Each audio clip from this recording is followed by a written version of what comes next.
हे प्रणय, क्या हाल है? बस सौरभ ठीक है। कल मैंने पेट्रोल भरा 120 रुपए का, तो थोड़े होश उड़ गए। उसके अलावा सब हाँ, ये ठीक है। आजकल आजकल सब लोगों के होश उड़े हुए हैं पेट्रोल में। तो ये क्या है, बड़ी तना-तनी चल रही है स्टेट्स और सेंटर या यूनियन गवर्नमेंट के बीच में। वो बोलते हैं तुमने टैक्स बढ़ा के रखा हुआ है, यूनियन में प्रधानमंत्री जी ने तो स्टेट्स पे ही लगा दिया, तुमने टैक्स लगा के रखा हुआ है। तो ये क्या चक्कर है? ज़रा बताओ। ये तो ठीक बात है कि थोड़े से दाम भी बढ़ रहे हैं पेट्रोल के और हुँ, टैक्स भी ज़्यादा है, दोनों ही चीज़ें। हुँ, तो लेकिन किसका क्या कंट्रीब्यूशन है? तो मतलब 3 एक्टर है ना, एक तो लड़ाई झगड़े की वजह से, रशियन वॉर की वजह से पेट्रोल के दाम बढ़ रहे हैं। फिर यूनियन गवर्नमेंट को के पास में राजस्व कम है तो उसको टैक्स लगाती है। तो लगता है उनको पेट्रोल नहीं हो गया, कुबेर का खजाना है, यहीं से निकालते रहो सारा पैसा। और स्टेट्स के पास, बेचारों के पास जीएसटी के बाद कुछ और बचा नहीं है, तो एक ये है और अल्कोहल, तो 2 पॉलिसी को लेकर के उस पे टैक्स लगाते रहते हैं। तो ये कहाँ पे कहानी आके टिकती है? हाँ, तो आपने तो जवाब दे ही दिया। यही 3 कारण है। पर अच्छा। इसमें इस तरीके से है सौरभ, एक तो सबसे पहले कि ऊँची कीमत हुँ, या कम कीमत, हम लोगों ने कितनी बार ही डिस्कस किया है कि ये सप्लाई और डिमांड से डिटरमिन होती है, तो ऐसा कोई सही कीमत या गलत कीमत होता नहीं है। लेकिन इस मामले में थोड़ी बात अलग है, क्योंकि एक तो ये कीमत मार्केट फोर्सेस से डिटरमिन नहीं हो रही है, ये टैक्सेस की वजह से हो रही है। और सब लोगों को अब पता है भारत में कि हम लोग 50% से ज्यादा टैक्स के रूप में दे रहे हैं पेट्रोल की कीमत पे। तो ये जो हुँ, प्राइस है, ये मार्केट डिटरमिन्ड नहीं है, ये गवर्नमेंट डिटरमिन्ड है इफेक्टिवली। ठीक। और दूसरा, हुँ, पेट्रोल की कीमत बहुत मायने रखती है, क्योंकि उसकी वजह से अगर पेट्रोल की कीमत ज्यादा हो जाएगी सौरभ, तो जैसे एक्सपोर्ट कॉम्पिटिटिवनेस कम हो जाएगी भारत की। हर चीज जो हम बनाते हैं वो महंगी हो जाएगी, टेक्सटाइल से लेके केमिकल्स तक। तो वो उसकी वजह से भारत को फॉरेन एक्सचेंज कम मिलेगा, वगैरह वगैरह। और दूसरी बात ये है, बहुत इंटरेस्टिंग बात है सौरभ, जितना जितनी पेट्रोल की कीमत बढ़ती है ना, उतनी उतना ही सरकार का सब्सिडी बिल भी बढ़ता है। क्योंकि ये सरकार को कैसे? फर्टिल क्योंकि सरकार को की सबसे बड़ी 3 सब्सिडीज है, केरोसिन, फर्टिलाइजर, ओह! और एक और मैं भूल रहा हुँ, हूँ। पर फर्टिलाइजर भी पेट्रोलियम प्रोडक्ट से बनता है। तो हुँ। अगर पेट्रोल की कीमत बढ़ी तो फर्टिलाइजर सब्सिडी भी बढ़ती है। हाँ, पर और फर्टिलाइज़र कंपनी डायरेक्टली क्रूड नहीं खरीदती, उनको पेट्रोल, डीज़ल अलग से खरीदते हैं वो लोग भी, टैक्स लगा हुआ? नहीं, वो नाफ्ता खरीदते हैं या और कोई प्रोडक्ट हाँ, खरीदते हैं, बट क्रूड का कीमत बढ़ती है वगैरह, तो उसमें भी टैक्सेस रिलेटिवली बढ़ते रहते हैं। तो अच्छा। हाँ, तो हाँ, 3 सबसे बड़ी सब्सिडीज रहती है, फर्टिलाइजर, फूड और जो भी केरोसिन की सब्सिडी रहती है। तो फर्टिलाइजर की सब्सिडी बढ़ती रहती है। तो खैर, इस वजह से ये मामला थोड़ा अलग है और इसके ऊपर चर्चा करना बनता है। तो दूसरी बात तो ये सौरभ, आपने जैसे कहा, सबसे पहले लेते हैं जो विश्व में क्रूड ऑयल की कीमत है, उसका क्या माजरा है। तो कीमत बढ़ रही है रशिया यूक्रेन वॉर की वजह से, लेकिन अगर आप क्रूड ऑयल की कीमत देखें तो ये इतनी नहीं बढ़ी है जितनी कि 2011 से 2014 के बीच में थी। तो ठीक। 2011 और 14 के बीच में तकरीबन 100 $100 प्रति बैरल के ऊपर ही था कंसिस्टेंटली। हुँ, कंसिस्टेंटली 3 साल तक। अभी वाह! जाके हालिया $100 पहुंचा है, सौ हुँ। डॉलर से थोड़ा ऊपर। लेकिन तो तब से अब तक थोड़ा-सा रुपया भी कमज़ोर और हो गया है ना? हाँ, कुछ रुपया मेरे ख्याल कमजोर हो से गया। 10 रुपए का फ़र्क होगा तब से लेकर अब तक, मुझे याद है तब हम लोग आई थिंक 64-64 रुपए था, अभी 74 के करीब है।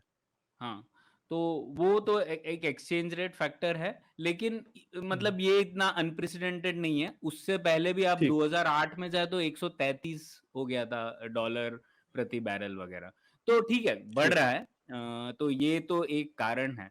पर दूसरा कारण क्या है? तो 2011 से 14 के बीच में तो हम लोग इतना मतलब पेट्रोल पंप पे इतना तो पे नहीं कर रहे थे। नहीं, फिर बिल्कुल नहीं। सडनली ड्रॉप हो गई पेट्रोल की कीमत, इंटरनेशनल स्टेज पे काफ़ी घट हाँ, गई थी हाँ, पर हम $40 लोग तक तो पहुँच गई थी। हाँ, पर हम लोग तो हाँ। उतना ही पेट्रोल की कीमत भर रहे थे।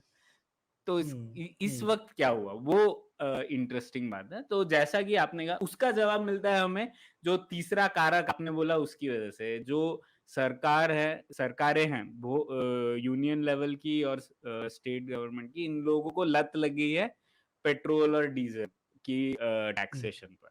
हुँ? तो ग्रेट शॉट। हाँ, और ये भी ऐसा भी है ना सौरभ कि ये थोड़ा इनइलास्टिक हाँ, गुड है, जिसे हम हुँ, इकोनॉमिक्स में इनइलास्टिक कहते हैं, एटलीस्ट शॉर्ट टर्म के लिए, क्योंकि आपको ऑफिस जाना है तो जाना है, हम लोग सडनली हुँ, बंद तो नहीं कर सकते, एटलीस्ट कोविड के बिल्कुल, पहले तो हम जितना भी भरना पड़ेगा भरेंगे। तो उस वजह से सरकार को क्या लगता है कि एकदम हम लोग इसको टैक्स करेंगे और पैसा मिलता रहेगा। तो अब बहुत इंटरेस्टिंग स्टैट्स है इसके ऊपर भी सौरभ, कि 2020-21 के आंकड़े बता रहा हूँ आपको। यूनियन गवर्नमेंट का तकरीबन टोटल टैक्स कलेक्शन वो एस्टिमेट कर रहे थे 22 लाख करोड़ के आसपास होगा। उसमें से 4 लाख करोड़ सिर्फ यूनियन गवर्नमेंट की एक्साइज ड्यूटी है पेट्रोल डीजल पर। तो मतलब हाँ, 18% जो सब टैक्स हम लोग भरते हैं उसमें से सिर्फ 18% सीधा सीधा पेट्रोल डीजल पर। बाकी वाओ! सब मिला के इतने सारे गुड्स, इतने सारे टैक्सेस मिला के बाकी 82% बचा है। 82 पे। हुँ, हाँ, ठीक है, तो ये और वहीं स्टेट गवर्नमेंट्स के लिए भी इंटरेस्टिंग है। 4 लाख करोड़ मैंने बोला यूनियन गवर्नमेंट के लिए, 2 लाख करोड़ स्टेट गवर्नमेंट्स कमाते हैं वैट के हिसाब से। तो ये ठीक है। स्प्लिट था, ठीक है? अब हम लोग समझते हैं कि इसमें ये स्प्लिट जो था ये किस तरीके से बदला। तो उसके लिए हमें पेट्रोल की कीमत का जो उनके कंपोनेंट्स है वो समझने पड़ेंगे। हम लोगों ने इस पर बात की थी पहले भी, लेकिन थोड़ा अपडेट कर देते हैं। तो जो रिटेल पेट्रोल की कीमत है, उसके 4 कंपोनेंट्स होते हैं। एक तो होता है जो प्राइस डीलर को चार्ज होती है, वो इंटरनेशनल इश्यूज वगैरह पे निर्भर होती है, क्योंकि हम लोग ज्यादातर 85% तो इम्पोर्ट करते हैं, तो वो एक ठीक है। मुख्य इसका विभाग है। दूसरा हो गया डीलर कमीशन, वो छोटा सा हिस्सा होता है, उसको इग्नोर कर हुँ, दीजिए। और तीसरा होता है टैक्स। टैक्स में होते हैं दो हिस्से फिर से, एक होता है एक्साइज ड्यूटी जो यूनियन गवर्नमेंट लगाती है, और दूसरा होता है हुँ, स्टेट गवर्नमेंट का वैट। ठीक है, तो ठीक है। ये 4 हो गए। अब हुँ, एक्साइज ड्यूटी है, उसको भी उसमें भी और अलग-अलग तरीके के टैक्सेस होते हैं। तो उसमें पहला होता है बेसिक एक्साइज ड्यूटी। और ये जो ठीक है। बेसिक एक्साइज ड्यूटी में जो कलेक्ट होता है, ये स्टेट गवर्नमेंट के साथ भी शेयर होता है। तो अगर excise correct. Basic excise duty बढ़ी तो यूनियन गवर्नमेंट और स्टेट गवर्नमेंट को कोई पंगा नहीं होता। वो दोनों खुश रहते हैं, दोनों को क्योंकि पैसा मिलता है। बट रहा है वो। फिर बेसिक एक्साइज ड्यूटी के अलावा एक होता है स्पेशल एडिशनल एक्साइज ड्यूटी। वो क्यों ऐसा नाम है मुझे नहीं पता, पर हुँ, ऐसा है। हुँ, और फिर 2 सेस होते थे, एक तो रोड और इंफ्रा सेस, और हुँ, एक और होता है एग्रीकल्चरल एंड इंफ्रा सेस। तो हुँ, ये कुछ सितंबर 21 के आंकड़े हैं। अगर 32 रुपए की एक्साइज ड्यूटी थी तो उसमें से 2 रुपए बेसिक एक्साइज ड्यूटी था, 11 रुपए स्पेशल एडिशनल एक्साइज ड्यूटी था, 18 रुपए रोड एंड इंफ्रा सेस था, और 1 रुपया एग्रीकल्चर एंड इंफ्रा सेस था। तो इसका हुँ, मतलब क्या है कि ये जो सेस थे, ये यूनियन गवर्नमेंट अपने पास ही रखती है, ये स्टेट हुँ, गवर्नमेंट के साथ शेयर नहीं करती। और हम लोगों ने देखा 2014 से लेके जो 2020 तक की बात है, हुआ ये कि एक्साइज ड्यूटी जो है टोटल वो बढ़ती रही, और उसमें जो हुँ, बेसिक एक्साइज ड्यूटी का हिस्सा है वो कम होता रहा। तो यूनियन गवर्नमेंट धीरे धीरे करके बहुत सारे सेसेस बढ़ा रही थी, और उससे उनको फायदा हो रहा था, और साथ ही साथ स्टेट गवर्नमेंट्स को कम टैक्स मिल रहा था इससे। तो बस ये बात हुई। हुँ, फिर जीएसटी आ गया। जीएसटी में जैसा कि आपने हुँ, बताया कि वैसे ही स्टेट गवर्नमेंट्स के पास ऑप्शन नहीं है और टैक्स करने के लिए, तो उन्होंने उनके पास 2 ही ऑप्शन है, एक अल्कोहल और एक पेट्रोल। और ये और प्रॉपर्टी टैक्स भी है, जिसमें वो खुद कुछ कर नहीं पा रहे हैं। हाँ, एक्चुअली कर सकते हैं, काफ़ी कुछ कर सकते हैं। हुँ, मतलब एग्रीकल्चरल इनकम टैक्स भी है, लेकिन आसान क्या है, पेट्रोल की कीमत बढ़ा दो, आपको तो भरना ही है। तो और अब मुझे ये याद है पता है ये क्या कहते हैं जो रोड सेस था वाजपेयी गवर्नमेंट के टाइम पे ₹1 पर लीटर था। हाँ। ठीक है? तो वो ₹1 से और वो ₹1 पे भी इतना हल्ला हुआ था, लेकिन तब लोगों ने बोला भी था क्योंकि वो हाईवे प्रोग्राम शुरू हुआ था गोल्डन क्वाड्रिलेटरल का, फिर लोगों को अच्छा भी लगता था, चलो भई ₹1 ले रहे हैं लेकिन बड़ी अच्छी रोड बन रही है। और हुँ। एक तरीका है ये अच्छा कि भई ठीक है, इस तरह से आप रोड फंड कर लो। लेकिन कुछ ऐसा है क्या प्रणय कि ये सेस अगर रोड के नाम पे कलेक्ट होता है तो सिर्फ़ रोड पे यूज़ होगा? ऐसा बजट में या फिर ये कंसोलिडेटेड फंड में चला जाता है उसके बाद कैसे भी यूज़ करो?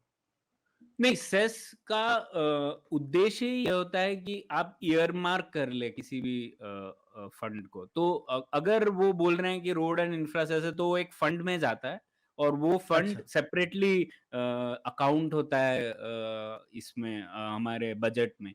तो वो तो हुँ। ठीक है, वो उसी के लिए यूज़ होगा उसका। यूज़ हो रहा है। चलो वो तो फिर हुँ, अच्छी चीज़ है, रोड्स तो बन रही हैं इंडिया में अच्छी, इसमें कोई डाउट नहीं है। हुँ। क्या कहते हैं, लेकिन यही है कि रोड्स तो बन रही हैं, लेकिन आई मीन वो साथ में टोल भी बढ़ रहा है। तो हाँ, सौरभ, हाँ, है ना? ये सब चीज़ों के लिए टोल हाँ, जो नॉन टैक्स रेवेन्यू होता है वो बेटर सोर्स रहता है, क्योंकि हाँ। हम लोग प्रयोग कर रहे लेकिन हैं, जो दोनों ही लोग हो रहा है, प्रयोग कर रहे टोल भी हैं। बढ़ रहा है और ये हाँ, भी बढ़ रहा है। ऐसा नहीं है कि ये बढ़ गया ₹1 से। और हिंदुस्तान में पेट्रोल का कंज़म्पशन भी तो बढ़ रहा होगा ना प्रणय? उस समय कम लोग थे, कम गाड़ियाँ थीं। अभी सरकार का जो टोटल वॉल्यूम है पेट्रोल कंज़म्पशन, डीज़ल कंज़म्पशन वो भी बढ़ रहा है। तो हाँ। इतना कंज़म्पशन बढ़ रहा है, उसके ऊपर से उसके ऊपर टैक्स भी बढ़ा रहे हैं, तो ये कुछ मेरे को बात मतलब लग रहा है कि कहीं तो कुछ झोल है। हाँ, सौरभ, और आप देखिए ना, टैक्स रेवेन्यू का 18% तकरीबन हुँ, इससे आ रहा है। हुँ। तो 18% के रोड्स तो नहीं बन रहे हैं ना भारत नहीं, में? नहीं, नहीं, ऐसा तो तो नहीं हो फिर सकता है। हाँ, हाँ, हाँ। हाँ, मुझे तो नहीं लगता कि रोड ट्रांसपोर्ट डिपार्टमेंट का इतना बिल होगा और प्लस अब आई मीन और टोल भी बहुत है, ऐसा नहीं है कि टोल कम है, तो ये कहीं तो कुछ मिसिंग है, कुछ गड़बड़ है और मुझे और ये ठीक है, उस समय हमने लिया था ₹1-2 लेते हैं तो ठीक है, पर ₹18 आप ले रहे हैं, तो भई अब सब लोग तो हाईवे यूज़ नहीं कर रहे, आप लेकिन पैसा सब लोगों को फ़ोर्स कर रहे हैं यूज़ करने का।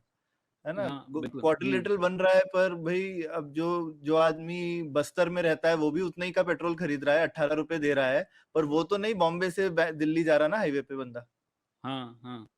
हाँ, तो है ना? तो ये तो गलत बात है। पब्लिक फाइनेंस में बहुत एक सिंपल प्रिंसिपल होता है कि 3 सर्कल का मिलन होना चाहिए अच्छे टैक्स पॉलिसी के लिए। कौन मतलब पे करता है किसी चीज़ के लिए, किसको फ़ायदा होता है किसी चीज़ से, और तीसरा कौन वोट करता है उस पे। तो इन तीनों का हुँ, अगर ओवरलैप सबसे ज़्यादा हो, तो हुँ, अकाउंटेबिलिटी ज़्यादा रहती है ये। तो इसमें जैसे हम लोग उदाहरण देंगे, जैसा कि आपने कहा, ओवरलैप बिल्कुल नहीं है। सब लोग पे कर रहे हाँ, हैं यूज़, और कौन कोई कर रहा है, और वोट भी बिल्कुल। और कोई दे रहा है तो। बिल्कुल, बिल्कुल। जैसे कमर्शियल व्हीकल्स का यूसेज ऑब्वियसली बहुत ज़्यादा है और उनको फ़ायदा भी सबसे ज़्यादा होता है इस चीज़ का। लेकिन हुँ, कुछ और तरीका ढूँढना चाहिए कि उन लोगों से आप टोल ज़्यादा ले सको या जो भी टोल में तो आप आराम से कर सकते हो ना, बड़े वाहन से आप ज़्यादा टोल लेते हो, छोटे वाहन से कम लेते हो, तो टोल एक अच्छा तरीका है। फास्टैग अब आ भी गया है, तो अब तो ट्रैफिक जाम भी नहीं होते टोल बूथ पे। तो हुँ, ये एक अच्छा तरीका है, इनको यूज़ करना चाहिए पर और पेट्रोल से लोगों को थोड़ी-सी मुक्ति दिला देनी चाहिए। हुँ, हुँ। तो हुँ, ये है सौरभ, और मुझे लगता है मतलब बिगर पॉइंट इसमें ये है कि अगर आपको हमारी अर्थव्यवस्था की हालत समझनी है, तो सीधा-सीधा पेट्रोल पर जो टैक्स लगा है ना, वो देखना चाहिए। अगर टैक्स बहुत हुँ, ज़्यादा है, मतलब हमारी अर्थव्यवस्था की हालत थोड़ी कमज़ोर है, क्योंकि यूनियन हुँ, गवर्नमेंट दूसरे स्रोतों से टैक्स नहीं बढ़ा पा रही है। तो इसकी वजह हुँ, से ये चीज़ हमेशा अवेलेबल है, इस पे कितना भी टैक्स लगा दो, अभी भी हुँ, जीएसटी में भी नहीं है। तो और जीएसटी में हुँ, भी होगा तो भी घटेगी नहीं प्राइस इमीडिएटली, क्योंकि फिर उस पे सरचार्ज वगैरह लगाएँगे। तो इस ये डायरेक्ट मेरे लिए ये कोरिलेशन है। हुँ, हुँ, अगर यूनियन गवर्नमेंट की दूसरे चीजों से कलेक्शन अच्छी होगी, तो फिर वो भी टैक्स घटा देंगे, क्योंकि उन्हें भी पता है, ऐसा नहीं है कि दोनों गवर्नमेंट्स को पता नहीं है कि इसकी मार सीधा सीधा हर इंसान तक को लगती है। तो वो हुँ, है, लेकिन हुँ। अभी हम लोग उस स्थिति में है नहीं। हुँ।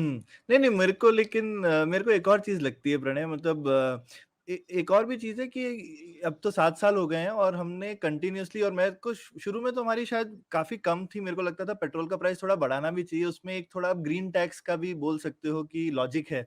लेकिन फिर सेस की तरह से नहीं होना चाहिए वो, आप एक्साइज़ ड्यूटी बढ़ाइए, है ना? उसका हुँ, कोई रोड टैक्स का कोई जैसे देखोगे तो ईवीज़ को बढ़ावा मिलता है अगर पेट्रोल महँगा हो जाए थोड़ा। लेकिन थोड़ा, उसकी भी कोई एक सीमा है ना, आप कितना महँगा हाँ, कर रहे हैं। तो वो हाँ, वाली जो चीज़ है मुझे को लगता है लेकिन ये सरकार को कभी कोई पॉलिटिकल नुकसान नहीं हुआ है, पेट्रोल की प्राइस से। तो हुँ, फाइनली सब लोग इंसेंटिव और फीडबैक पे चलते हैं, तो सरकार को अगर फीडबैक लोगों से ये मिल रहा है कि हम चिल्लाएँगे लेकिन आपको कोई इस चीज़ से पॉलिटिकल नुकसान नहीं होगा, तो सरकार कहेगी ठीक है ना, हम हुँ, हमको जब भी पैसा चाहिए तो हम यहाँ से थोड़ा और ले लेंगे। हुँ, हाँ, हाँ, हुँ, लोग हम पे लोग बोलते हैं लेकिन बहुत ज़्यादा गुस्सा नहीं है शायद। तो हुँ, मैं तो अगर सरकार की जगह होता तो मेरा निष्कर्ष यही होता कि ये ठीक है, लोग थोड़ा-सा तकलीफ में है लेकिन बहुत ज़्यादा गुस्सा नहीं है, तो अभी ठीक है ना। हम हम कर यूज़ करते रहेंगे ये तरीका जब तक हमको फीडबैक नहीं मिलता है। हाँ, और इसीलिए अभी तनातनी हो गई है क्योंकि यूनियन गवर्नमेंट बोल रही है कि कुछ स्टेट गवर्नमेंट्स ने अपना वैट कम नहीं किया है, इसीलिए हुँ, प्राइस डिफरेंस है। और स्टेट गवर्नमेंट हुँ, बोल रहे हैं कि आपने तो हमें कितना पैसा देना था पहले ही, कंपनसेशन सेस वगैरह। हम लोगों ने इसके हुँ, ऊपर भी चर्चा की है सौरभ, कि पहले ही यूनियन गवर्नमेंट और स्टेट गवर्नमेंट में जो फिस्कल तरीके के रिश्ते थे वो बहुत ही डगमगा गए हैं, क्योंकि पहले हुँ, भी जब कोविड हुआ तो फिर यूनियन गवर्नमेंट ने बोल दिया कि हम शायद एक कॉम्पेंसेशन सेस नहीं दे पाएँगे, क्योंकि ये हुँ, मतलब श्राप मिल गया है हमें, हम कुछ नहीं कर सकते, हमारी गलती नहीं है वगैरह, वगैरह। तो हुँ, उसकी वजह से थोड़ा कॉन्फिडेंस बहुत ही कमज़ोर हो गया सौरभ। और कोई भी अगर हम लोग आगे रिफ़ॉर्म करना चाहते हैं इस पे, कि जैसे अगर हम लोग जीएसटी में लाना चाहते हैं, क्योंकि अभी मैंने इस बहुत सिंप्लीफाई करके बोला, अभी इसमें बहुत से टैक्स के ऊपर भी टैक्स लगता है, क्योंकि जो यूनियन हाँ, गवर्नमेंट टैक्स लगाती है उस पे भी। तो एटलीस्ट जीएसटी से वो सब चीज़ें कम हो जाएँगी। लेकिन हुँ, ख़ैर वो रिफॉर्म्स होना अभी होगा नहीं, क्योंकि मुश्किल है, वो स्टेट तो बहुत गवर्नमेंट्स देना ही मुश्किल है। नहीं चाहेंगे। हाँ, हाँ, अभी तो जीएसटी का जला तो पेट्रोल को छाछ फूँक के छुएगा, है ना? वैसा वाला है, हाँ, पेट्रोल कॉम्पेंसेशन की सेस, आई छाछ। थिंक कॉम्पेंसेशन सेस हाँ, देते कोई प्रॉब्लम नहीं होता, तो शायद स्टेट गवर्नमेंट्स मान जाते, क्योंकि मान जाते वो हैं। पहले आए थे जीएसटी में इसीलिए क्योंकि उन्हें बोला था 14% ईयर ऑन ईयर उनको कॉम्पेंसेशन मिलता रहेगा 5 साल तक इनकम। मिलेगा। हाँ, हाँ, हाँ। तो तो वो उस तो बात तुम्हारी हुँ, ठीक है। तो वो मुझे नहीं लगता होने वाला है और जब तक मेरे ख़्याल से जनता से दबाव नहीं पड़ेगा, यूनियन गवर्नमेंट भी कुछ करेगी नहीं। प्रधानमंत्री को अगर लग रहा है कि 1-2 डायलॉग से कन्फ्यूज़ होके लोग स्टेट गवर्नमेंट को ब्लेम कर देंगे, तो काम खत्म हो गया ना। हुँ। हाँ, तो इसीलिए अब स्टेट गवर्नमेंट्स बोल रहे हैं, तो देख रहे हैं हम लोग, ये चल रहा है हुँ, एटलीस्ट। अब तो काफ़ी ज़्यादा हो गया सौरभ एटलीस्ट। और मुझे ये भी लगता है, आपको क्या लगता है, एक कि इतनी ज़्यादा अगर कीमत बढ़ेगी, तो एक तो जल्दी से शायद लोग मतलब पेट्रोल से और पैसा कमाने की बजाय लोग पेट्रोल कंज़म्पशन ही कम कर देंगे। कैसे? मतलब ऐसा नहीं कि लोग पेट्रोल गाड़ी चलाना कम कर देंगे, लेकिन शायद इलेक्ट्रिक व्हीकल खरीद लेंगे। तो उस वजह से ओवरऑल पेट्रोल से आप कितने पैसा कमा पा रहे हो वो धीरे-धीरे कम करके कम हो सकता है। ऑल्टरनेटिव है, कॉम्प्लीमेंट्री गुड्स जिसे कहते हैं हम इकोनॉमिक्स में, वो अब अवेलेबल है, पहले नहीं था। तो हुँ, वो भी हो हुँ। सकता है। लेकिन यही है कि ये धीरे-धीरे ही होगा प्रणय मतलब अब अभी अचानक से तो पेट्रोल का इतना ज़्यादा शेयर है मार्केट में कि कोई प्रैक्टिकल अल्टरनेटिव नहीं है। तो तुमने जैसा कहा हुँ, प्रैक्टिकली स्पीकिंग ये इनइलास्टिक गुड है, हुँ, अभी। हुँ, और वो अभी इनइलास्टिक ही रहने वाला है। उसका कुछ मेरे को आई मीन जैसा तुमने बोला लोग बेसिकली बाकी खर्चे कम करेंगे, इसको कैसे कोई कम करेगा? और ये ओवरऑल हुँ, इन्फ्लेशन बढ़ाएगा सोसाइटी में। हुँ, तो ये अभी के लिए मेरे को नहीं लगता इससे कुछ और होने वाला है प्रणय। ऐसा नहीं है कि लोग कंज़म्पशन कम कर देंगे, जिसको काम पे जाना है, जाना ही है ना। तो धीरे-धीरे हुँ, लोग वेजेस ज़्यादा माँगेंगे क्योंकि और वो वेज भी कोई बेचारे की जेब में नहीं जा रही है ना, उसको पेट्रोल देने के लिए चाहिए। हुँ, हुँ, है ना? प्राइस देने के लिए, तो ऐसा मुझे नहीं लगता कि इससे कोई भला तो किसी का नहीं हो रहा है, मेरे हिसाब से। पर हुँ। ये अभी है, जैसा है सो है और ये कहीं जा हाँ, नहीं रहा सौरभ। है। हाँ, इसका एक ही हल है। हाँ, एक तो हाँ, हुँ, हम लोगों ने वो नहीं डिस्कस किया सौरभ, कि एक तो अगर अर्थव्यवस्था बेहतर होगी तो दूसरे स्रोतों से टैक्स बढ़ेगा। दूसरा, हुँ, नॉन टैक्स रेवेन्यू के भी स्रोत होते हैं कुछ, जैसे हम लोगों ने डिस्कस किया फाइन्स या किसी चीज़ के लिए फीस देना वगैरह। और टोल तीसरा, वगैरह, एक और हाँ। नॉन टैक्स रेवेन्यू होता है डिसइन्वेस्टमेंट। तो वो उसमें भी थोड़ी गाड़ी रुकी हुई है, अभी शुरू हो रही है शायद, पता नहीं, लेकिन उन हाँ, चीज़ों में एलआईसी अगर का आईपीओ आ रहा है ना? उन चीज़ों में बढ़ोतरी नहीं होगी तो बार-बार ये जो जिस चीज़ से लत लगी हुई है, वो बढ़ती रहेगी। बिल्कुल और यूजुअली सरकार में मुश्किल ही होता है, चीज़ आ जाए तो जाए। तो ये ठीक है, ये बढ़िया बढ़िया चर्चा रही। आई थिंक हमने काफ़ी अलग-अलग चीज़ों को पेट्रोल के मुद्दे पे छुआ। तो ज़रा हमारे दर्शक, श्रोता बताएँ, आपको क्या लगता है पेट्रोल का क्या हल है? आप थोड़े से नाराज़ हैं लेकिन काम चलता है या आपको बहुत ज़्यादा तकलीफ़ है पेट्रोल के बढ़ने से? कमेंट्स में बताइए या आप खुश होके पेट्रोल का दाम दे रहे हैं, ये भी बताइए। ठीक हाँ। है? तो हाँ, तो ज़रूर इस बताइएगा, बात पे हमको सुनना है इस बारे में। हाँ, या थैंक तो इस बात पे खत्म करते हैं आज की छोटी पुलियाबाजी। धन्यवाद। Hello, hello, hello. It's been another great week on the IVM Podcast Network. On The Habit Coach, author Aparna Piramal Raje shares with Ashton 7 mental health therapies. The Simplified Gang discussed the Tata Group's recently released Super App. On A Sip of Finance, Priyanka explains how inflation affects our households. On Tedhe Mede Raste's 100th episode, Keshav takes us to Amritsar's beautiful Golden Temple. Keshav, congrats for the 100 episodes. Wow, that's a whole 100 episodes. Check them all out. And on Smarter with Sid, Siddharth sheds light on why Netflix lost over 200,000 subscribers in the first quarter of 2022. Do follow us on social media. We are IVM Podcasts on Twitter, Facebook, Instagram, and LinkedIn. And remember, if you're enjoying this show or any of our other shows for that matter, do tell a friend. It really helps us out a lot. Also, don't forget to rate us on any platforms you're listening on, and you can also check us out on YouTube. We are also doing a small listener survey to better understand how you respond to our shows and advertising on the network. We would really appreciate it if you could spare a few minutes to fill it.